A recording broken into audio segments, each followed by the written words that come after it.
Hi, it's Wednesday, and that means it's time for another video edition of Widower Wednesday.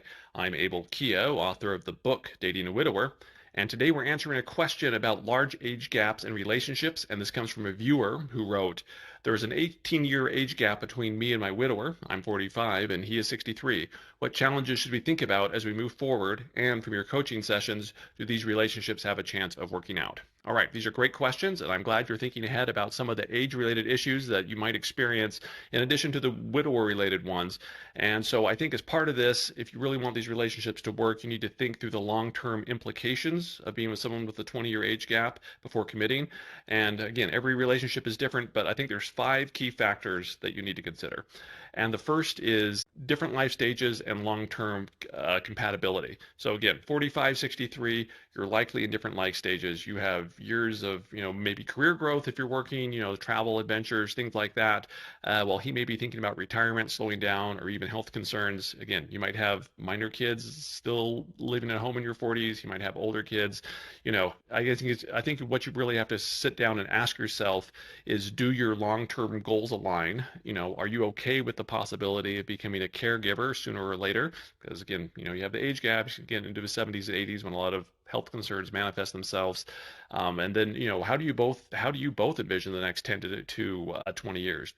What is your life like now, and do you see that? And I think as part of that is, number two is looking at your energy levels, activities, and lifestyle. So what is your energy level and lifestyle like, right? Does he match it now? And again, in your 60s and 40s, he might be able to match it. But it's asking yourself, what is it that you both enjoy doing in your free time? Is that something you can do in the next 10 to 20 years?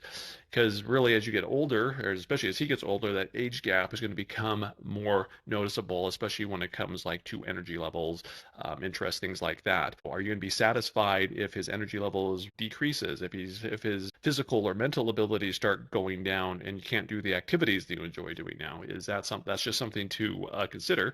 And again, these differences, they don't have to be deal breakers, but you have to acknowledge them and kind of think about them. The third one is thinking long term about work, retirement, finances. Again, at 63, I assume he's nearing or is already in retirement. So, what's the financial situation? Is he financially independent? What's his retirement income like?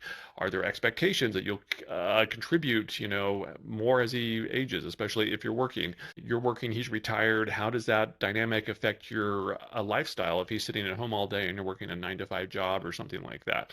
So, I think you need to have those conversations about money, estate planning, long-term financial security.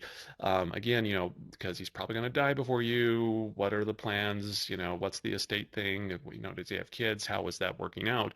And again, I'm not necessarily giving you an answer to that. I think every situation is individual, but it's something you need to think about. The fourth thing you need to think about is like intimacy and physical changes. Again, a 20-year age difference means physical aging is going to impact the relationship, especially as he gets older. So there's health issues, sexual function issues, changes in energy level that I talked about before, that can all affect, your intimacy. And is he open to discussing these things? What are you willing to accept and not accept? Is physical connection an important part of your relationship? Again, it's worth considering how these factors might evolve, not only in the next 1, 2, 3 years, but especially 5, 10 years down the road. And I think the biggest one of all is end of life considerations. And I know this isn't the most romantic topic, but it is an important one. So again, if you're committing your long-term future to someone who's 20 years older, you got to face the reality that, odds are he's going to die before you. You could easily be widowed in your 50s and 60s, and not that there's anything wrong with that, but that's the reality of losing him earlier than you would in a relationship with someone who is your own age.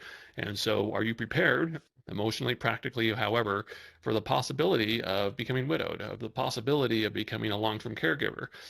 What are his wishes regarding living arrangements, long-term care, things like that? And again, I don't have a right or wrong answer to that, but it's, are you thinking through this and understanding, what's the worst case scenario? Am I okay with it? Is he okay with it? Are we on the same page?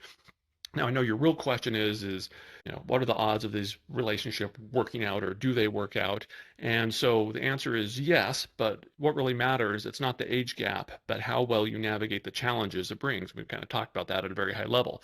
Now, if you can both communicate about these and respect each other's life experiences and difference, have common ground in the things that matter most, and the relationship has a strong foundation, it'll work. But if you find yourself making too many compromises, ignoring red flags, it's probably worth reevaluating whether this relationship will truly bring you long-term happiness, especially as you think 10, 20 years ahead. So maybe instead of asking, can this work, ask yourself, is this the life I want? Is this the lifestyle I want? If you're comfortable with the realities of dating someone who's nearly 20 years older and you see a future that excites you, then okay, age is just a number. But if these major differences feel like obstacles rather than adjustments, it's okay to acknowledge that love alone isn't enough to make a relationship work, and it's not sustainable. So again, in my case, in all the relationships that I've seen where they work, it's, do they have that long-term view? Are they aligned on that? Are they okay with the possible challenges? And if they are, then yes, it works out. But you have to be realistic and ask yourself, if I'm in my 50s and my husband's in my 40s, am I really okay with being a long-term caregiver then? Or there's just so many factors. I'm okay with being widowed in my 60s, things like that. So if you can kind of just take that long-term view of things and ask if this is the life you want in the next 10, 20, 25 years, then if you guys are aligned, then go for it. But if not, you do need to be honest with yourself and say that maybe the age gap is just too much to overcome. I'm Abel Keough, author of the book Dating a Widower. Leave your stories, comments about large age gaps in the comments below, and I'll see you all next Wednesday.